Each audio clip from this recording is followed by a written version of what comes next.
Hello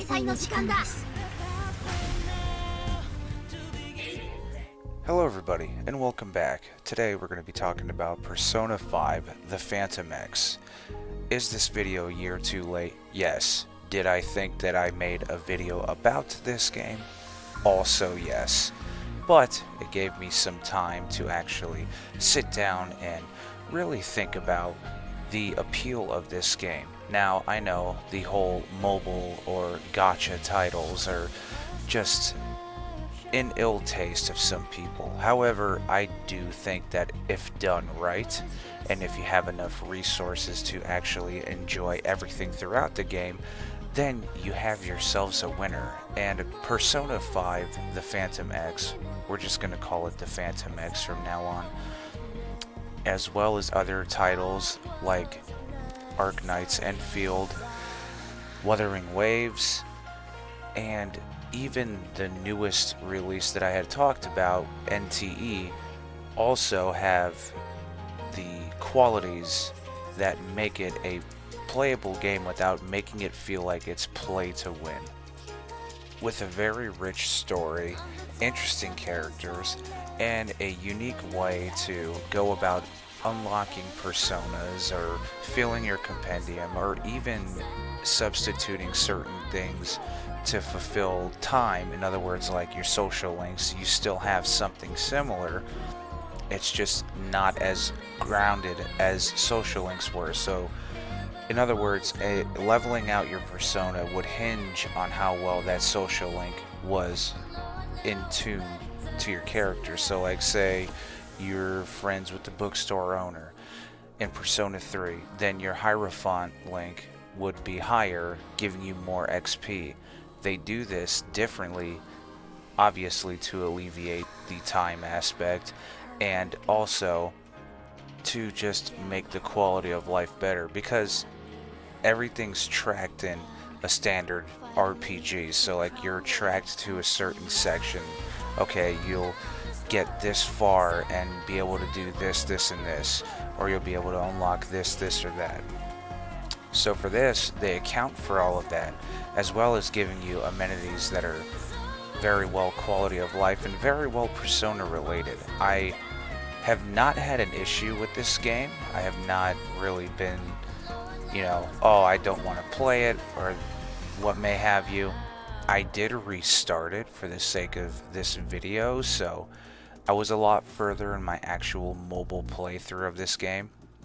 I did play it on mobile for a long time, opting for Steam instead, just for the ease of it. I can use the Xbox controller, or I can just use mouse and keyboard. Either or is fine with me, and I have a larger screen to play on. So it just makes it that much nicer to actually play, and the space. I mean, it's quite the space hog if you have everything, which is fine. Most games are space hogs anymore, so that's not really a viable complaint anymore, unless it's something stupidly outrageous. But anyway, I'm getting too far off topic.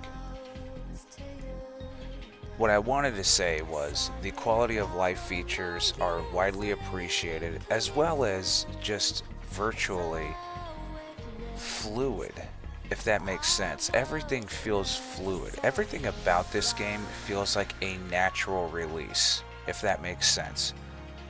It feels as if real thought and real ideas came from this, and they were able to make it work with the engine that they wanted to make it work on. That sounded like kind of a conundrum. Let me explain.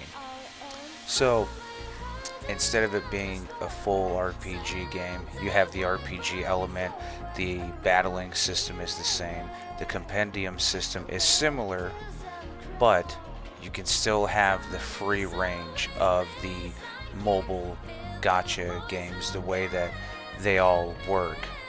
It's really nice, and I love that Sega gave it its seal of approval. It makes it that much better, because everybody in the fandom was just going crazy for it, including myself. I remember hearing about it when it was just a leak, and just in certain countries And I may or may not have played that copy, though I could not understand it, so I was just like, what do I do? Where do I go? What do I do?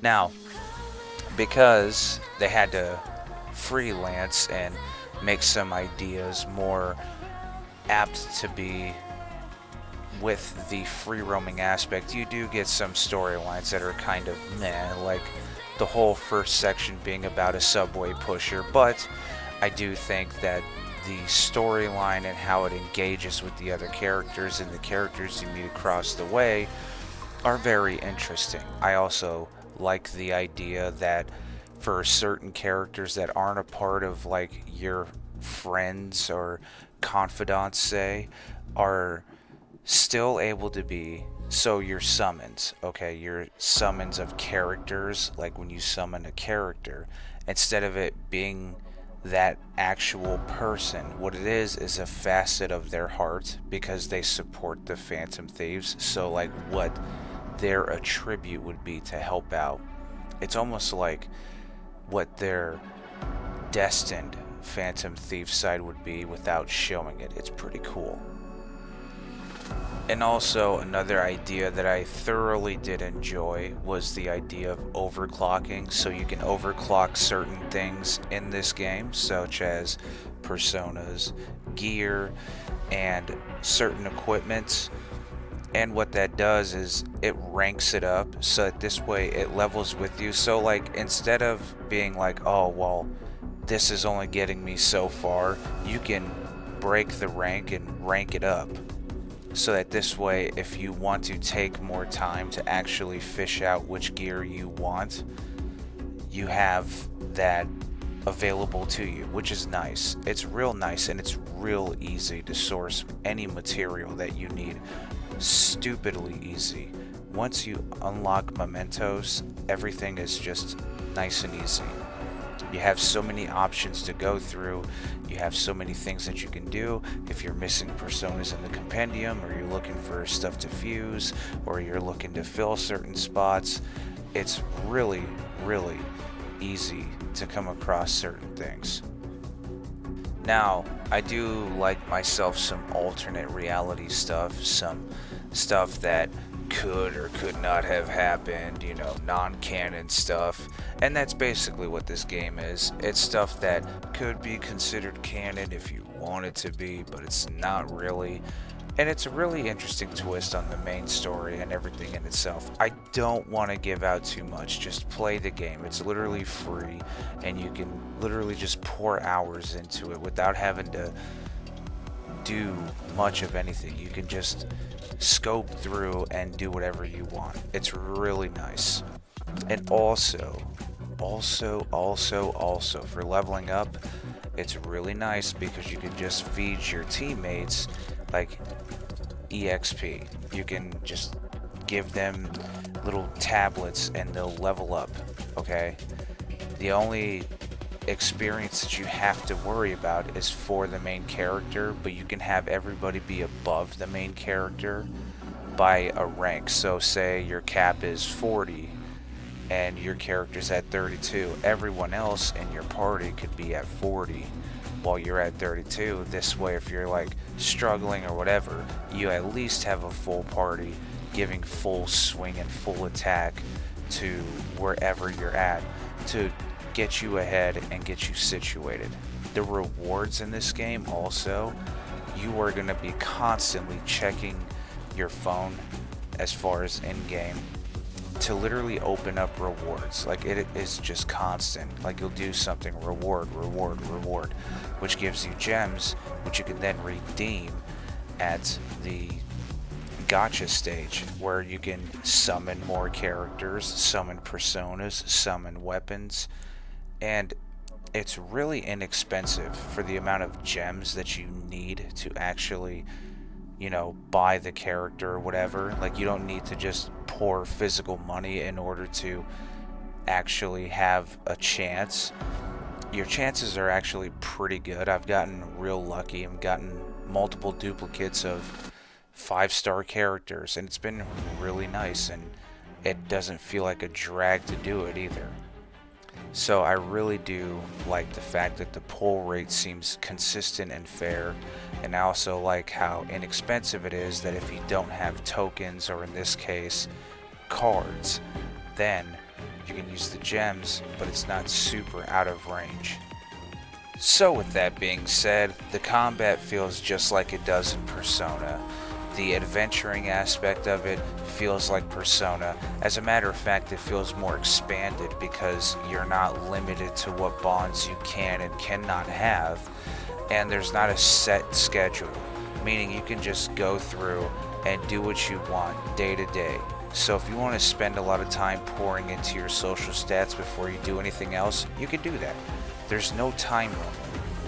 Also, another thing I want to touch on is there is an event going on. You have like 1 week, literally 1 week, to finish this event out, and it's to get Makoto from Persona 3 Reload. So if you want to play this game and you're unsure and you like Persona 3 as well, now is the perfect time to jump in and get your character, get Makoto, save him from being a door. We all know this. We all know that he is the door. You know, let him live. I joke.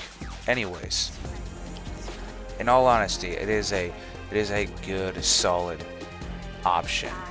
If you're looking for something that's fun, something to pass the time, something with depth, with lore to itself as well as lore to the other games as well, which is really nice, then this is the game for you. There is so much that you can do. Just like in the standard Persona releases, there is so much that you can do. You can accept requests, you can do certain missions, you have mission lines like a main story, you have all of mementos, you have everything and anything that you can do, just like standard vanilla Persona. So I love it. I have loved it since release, and I hope that you all have tried it, or some of you have tried it, and maybe it's not your cup of tea. That's fine. I'm not going to say that everyone needs to play it, but if you enjoy a good RPG and don't mind that it's a gacha game, then go ahead and give it a go. But with that, everybody, I'm going to go ahead and veer off here. Thank you all for watching.